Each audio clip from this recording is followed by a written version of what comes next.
Louisville, Kentucky.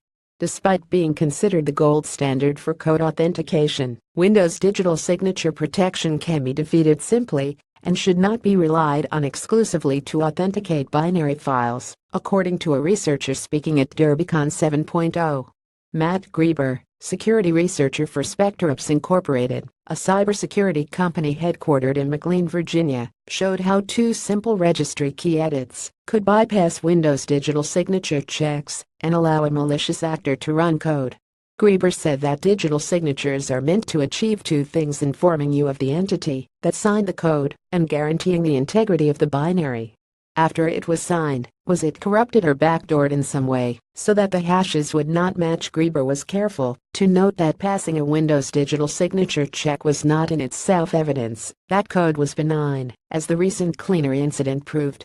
The attackers who compromised the Cleaner signing infrastructure sign of malicious update. So really all a digital signature guarantees as far as the entity is concerned is that whoever controls the private key is that entity, Grieber said. In the case of Cleaner, it was the attackers who were the verified entity in that case.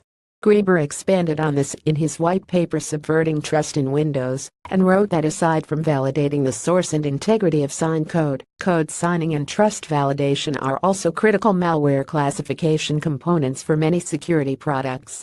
Proper trust validation also serves as an enforcement component of most application whitelisting solutions, Grieber wrote. Subverting the trust architecture of Windows, in many cases, is also likely to subvert the efficacy of security products.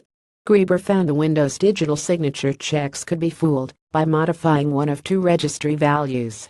One would return the same Microsoft certificate for any executable file, whether it has an embedded authenticode signature or not, while the other would allow a file that had a legitimate authenticode certificate embedded in it to pass verification, even if there were a hash mismatch, because the certificate were taken from other valid code. In the demonstration, Grieber used a system where only Microsoft signed code was whitelisted.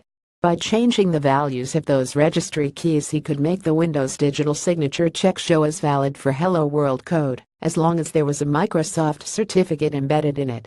I can be whoever I want to be by flipping those two registry values, Grieber told the DerbyCon crowd. He admitted he had admin rights, but said that doesn't diminish the risk. I can be Microsoft or Google, or anyone on this compromised system, but I didn't drop any malicious code to achieve this attack by modifying registry values. I can do that remotely, so it's not going to be that hard to get admin privileges. Grieber said this Windows digital signature check and device guard bypass will likely also bypass other application whitelisting solutions, and it ultimately breaks the concept of trust. Rather than leaving Windows trust only to signature validation, Grieber suggested taking a more holistic approach and using other methods to establish multiple data points when validating trust, including the use of online reputation services. He also said these types of attacks are pretty easy to detect and noted that he had made a tool that could scan for the registry value changes at scale. I want to try to inspire people here, especially if you are new to InfoSec, Grieber said. I know we have a lot of veterans here.